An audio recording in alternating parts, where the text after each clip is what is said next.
తెలుగు చిత్రసీమలో హీరోలను సరికొత్తగా ఆవిష్కరించాలన్నా, తెరపై వారు శక్తివంతంగా కనబడాలన్నా వారికి పూరి జగన్నాథ్ సాయం కావాల్సిందే. 13 ఏళ్లుగా కళ్యాణ్ రామ్‌ని తెర మీద చూస్తూనే ఉన్నాం. ఏనాడన్నా అతడు సిక్స్ ప్యాక్ చేస్తాడని గాని, ఇంతటి టఫ్ రోల్ ను చూస్తామని గాని అనుకున్న ప్రేక్షకుడు ఒక్కడంటే ఒక్కడు కూడా లేడు. టైటిల్, కళ్యాణ్ రామ్ లుక్ కలిసి ఈ సినిమాపై అంచనాలను పెంచేశాయి. ఇదిలా ఉంటే ఈ సినిమాకి సంబంధించి మరో విషయం ఇప్పుడు అందరిలోనూ ఆసక్తి రేపుతోంది. అదే కోర్టు సీన్.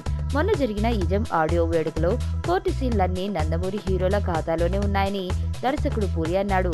నిజమే, సీనియర్ ఎన్టీఆర్ నటించిన బొబ్బిలి పులి, పాపారాయుడు సినిమాల్లో కోర్టు సీన్లు అప్పట్లో ఫేమస్. ఇక జూనియర్ ఎన్టీఆర్ నటించిన రాఖీలో కోర్టు సీన్ గురించి తెలిసిందే. ఇవన్నీ ఒకటైతే పూరి ఎన్టీఆర్ కలయికలో వచ్చిన టెంపర్ కోర్టు సీన్ మరో ఎత్తు. సినిమాలో మేజర్ హైలైట్ కోర్టు సీన్ అని ఎవరిని అడిగినా చెబుతారు. ఇప్పుడు సామాజిక అంశంతో తెరకెక్కిన ఇజంలోనూ ఈ కోర్టు సీన్ సంచలనం కానుందని చిత్ర వర్గాలు చెబుతున్నాయి. ఎన్టీఆర్ కూడా ఈ సీన్ చూసి తీవ్ర భావోద్వేగానికి గురయ్యాడట. ఇజం కోర్టు సీన్ లో కళ్యాణ్ రామ్ వాదన ఏమిటన్నది మరి కొద్ది రోజుల్లో తెలియనుంది.